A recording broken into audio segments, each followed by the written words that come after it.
Warren, and I want to thank you and Senator Cassidy for getting into these issues. Senator Cassidy just mentioned the modern car. The modern car is a computer on wheels.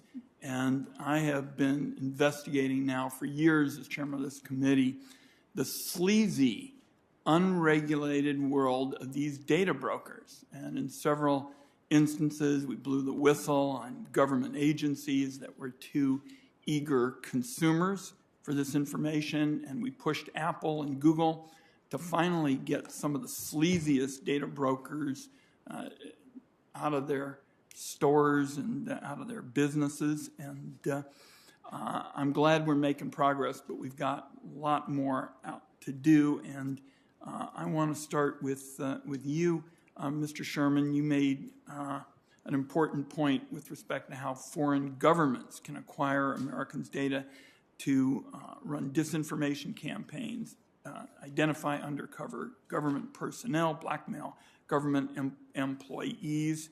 And I have been working on legislation for some time now to deal with this threat. The bill will be introduced shortly. My first question to you, Mr. Sherman, is do you agree that Congress should enact legislation to strictly limit the exports of Americans' personal data to high-risk foreign nations and companies to address what is, in my view, a demonstrable national security threat?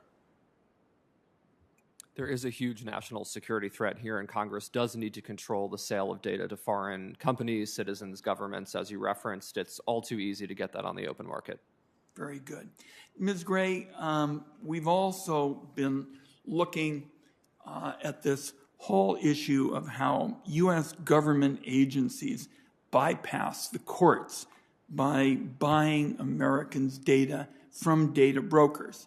And so I've introduced bipartisan legislation. The Fourth Amendment is not for sale to close these loopholes. Do you agree that the government's exploitation of these loopholes is a serious problem? And do you agree that Congress ought to close these ever yawning loopholes by passing our legislation? Absolutely, Senator. The Fourth Amendment is not for sale act is a very strong model. It's exactly what's needed right now. And tell us, if you would, how this connects with privacy, issues, because I have also introduced another piece of legislation, the Mind Your Own Business, Act. And had that become law, I'm of the view Mr. Zuckerberg would have already faced major sanctions for behavior connected with privacy violations. But how does this whole area connect with privacy? Because on the Finance Committee, we're increasingly looking at privacy, issues. For example, we feel very strongly that wealthy tax cheats, who right now are about as likely to get audited by the government as getting hit by a meteor, we got to do more to root out that corruption. But we can do it in a way that is consistent with protecting people's privacy. I'm a privacy hawk. I'll put my privacy credentials up against anybody in the United States Senate. But tell us how this whole field connects with the broader expanse of making sure that we protect people's privacy.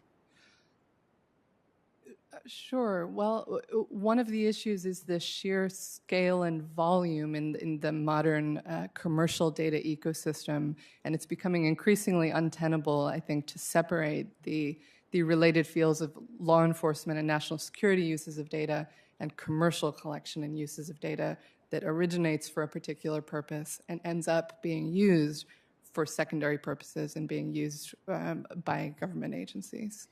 It's striking because I'm also on the Intelligence Committee, and I've come to the conclusion that privacy is a massive economic and national security issue, and you can't just separate these all out into separate boxes. This question of economics and national security and privacy are directly linked. I want to thank all of you for your good work. I appreciate Senator Cassidy's interest in this. Senator Warren has been a longtime leader of making sure that we hold these major economic forces in our country, our largest companies, accountable. And by the way, I was just in Oregon and people are asking me about these issues. being successful and ensuring that there's accountability aren't mutually exclusive. We can do both. Of course we want our businesses to do well. Of course we want them to be profitable. But they can also be accountable on key American values like protecting people's privacy. And I want everybody to know, and I'm so pleased that Senator Warren has given us this chance, these sleazy, unregulated data brokers, I want to put them on notice today. We are going to stay at it until there are serious consumer protections, whether it's the Fourth Amendment is not for sale or other kinds of measures. There's going to be accountability in this field. Thank you, Senator Warren.